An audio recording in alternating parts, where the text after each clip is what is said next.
We've all seen how gas prices are the highest they've ever been. I'm going to share what I've been doing to manage them on this segment of the Gig Geezer. Check it out.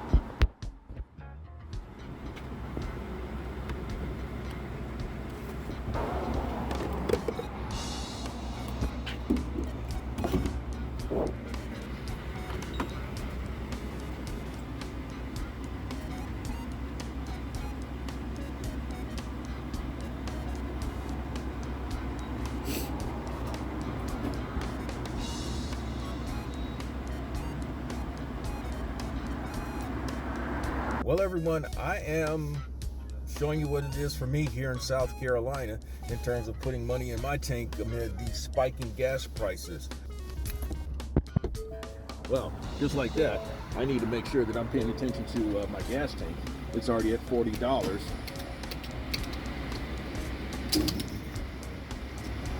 It's already at $40, and what I try to do is, it used to be that I put $35 in, then it was $40 in, then it was $50 in, and now it looks like I'm creeping up to $55. And then that's when I stop. That's one way that I try to keep some things in order here, at least some things in budget when I put money in my tank, in that I cannot afford to fill up my entire tank. It would put me out of business. 26-gallon tank, $4 a gallon. You do the math, that's $104, $105. I'm not putting $105 in my tank unless I absolutely positively have to. And like if it's a gig situation, I will not put $100 in my tank unless I'm making at least $250 for that particular gig. That's the only way I would do that. So what I try to do is put in somewhere about 13 to 15 gallons. And if I'm smart in how I work my hustles, I can stretch that like midday today, Thursday, I should be able to put money in the tank.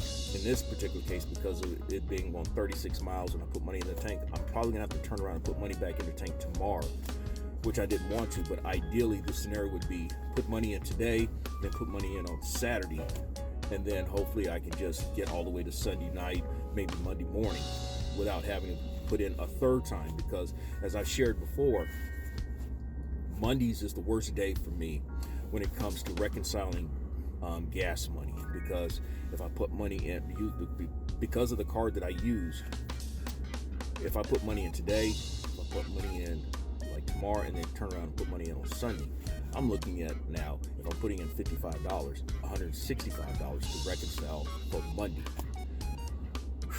That's a lot to think about. And so, what are you doing in terms of managing your tanks these days? Well, one thing that we cannot avoid is the fact that gas prices is very much a part of our conversation and very much a part of our decision making when we're out here doing our hustles. Now, personally, I have been very mindful of gas prices, even when gas prices were pretty much a driver's market. And when I'm talking about driver's market, when gas prices was under $2.50 a gallon, and well under $2 a gallon at various points in recent years.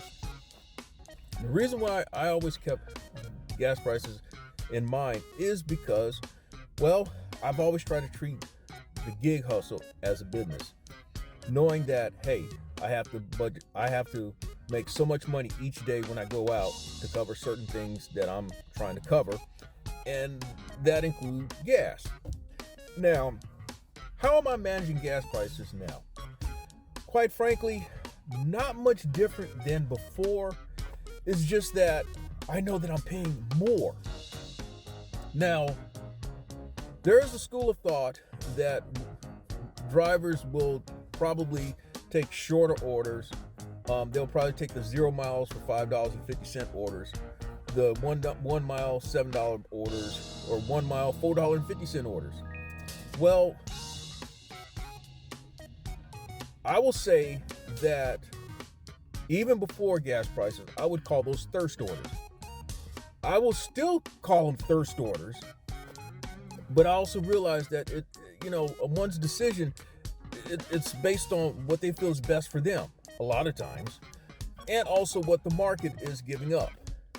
I happen to be in a market where I've often described that it's fairly well spread out.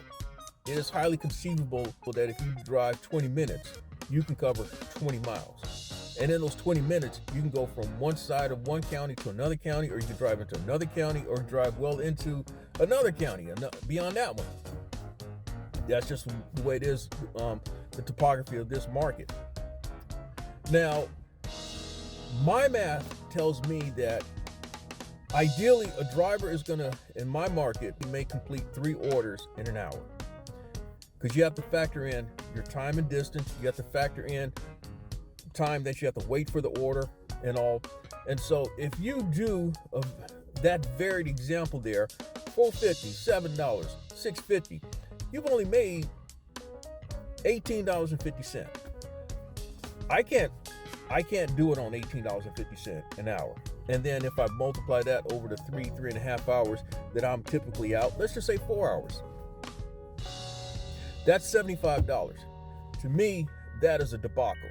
That is a waste of time being out there. If I make $75 in 4 hours, things really had to go sideways for me. Now, this is where my thinking of my order selection preference of $8 for a single order. This is for food deliveries, $14 for double stacked orders.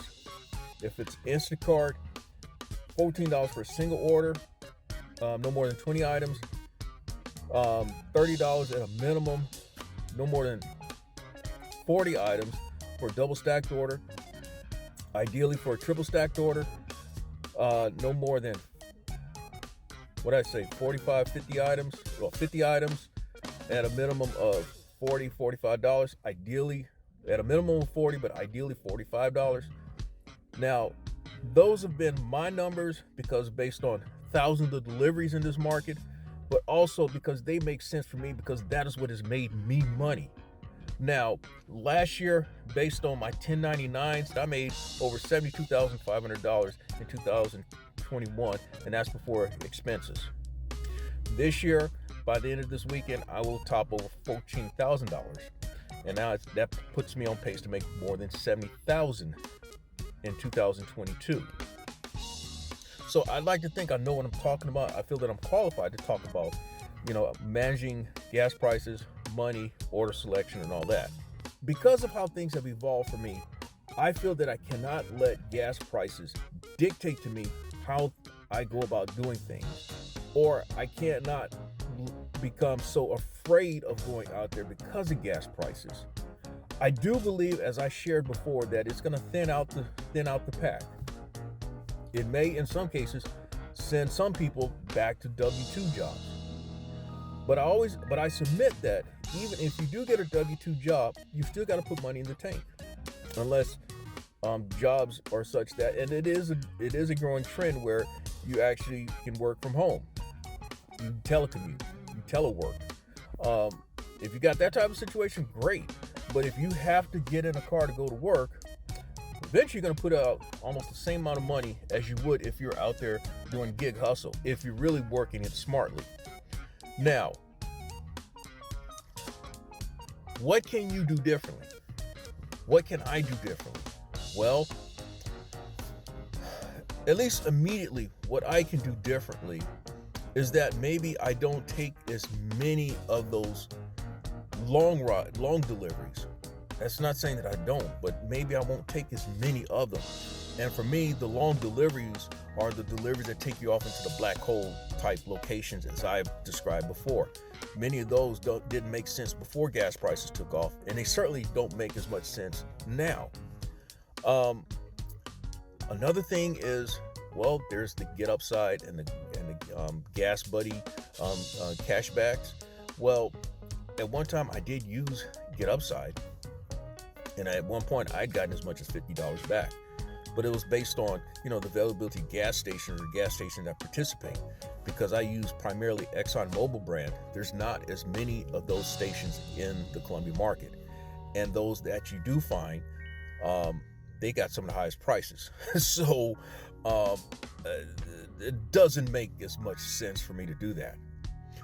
But one thing that what I would like to see more of, and I know I don't have any control over it, what I'd like to see more of is probably me being able to stack orders. As I've often described when it comes to stacking orders, there's a connecting of dots that you like to see that take place, where you have this steady flow of orders going from one app to another app to another app. And if possible, if you can stack them together, then you're maximizing your money. That would be an ideal situation. Then you feel like you're justifying your being out here. But there's so much uncertainty.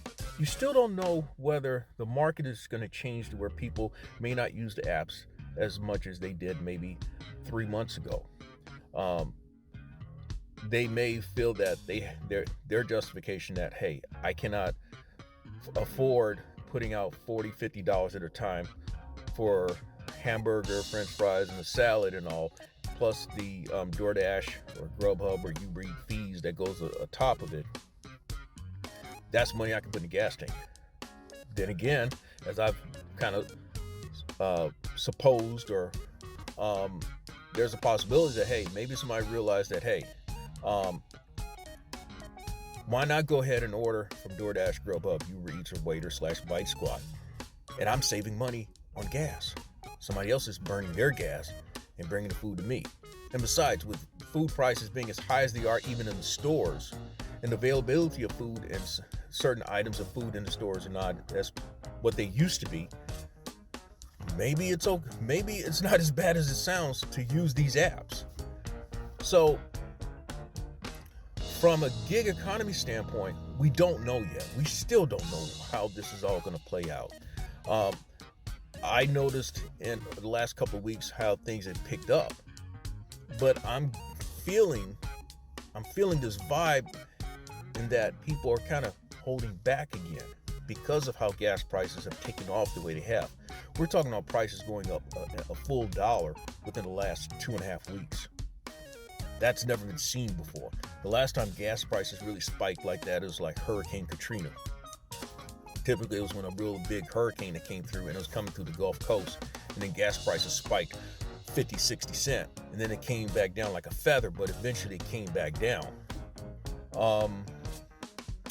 These are things that I'm thinking about, yes, but again, I can't let this dictate to me entirely how I go about doing my hustle.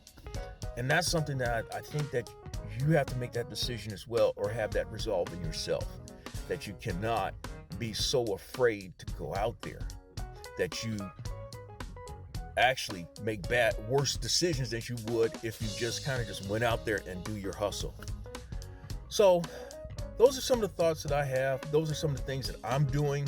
Those are some of the thoughts that I've been contemplating while I'm out here. So if you like the content that I've provided in this segment of the Gig Geezer and any other segment of the Gig Geezer, hit that subscribe button, give my content a thumbs up. I welcome your comments in the section below, and share my content among others. Until next time, I'm Inwood Lane, and as always, may your hustle continue. Thank you for checking out this segment of the Gig Geezer. If you reach this point, it means that you've checked it out in its entirety, and it's very much appreciated, and it tells YouTube that you're very much engaged in my content. Hey, if you'd like to get in contact with me or pass on some other useful information, I can be reached at giggeezer3.5@gmail.com, or you can check me out on Twitter at giggeezer.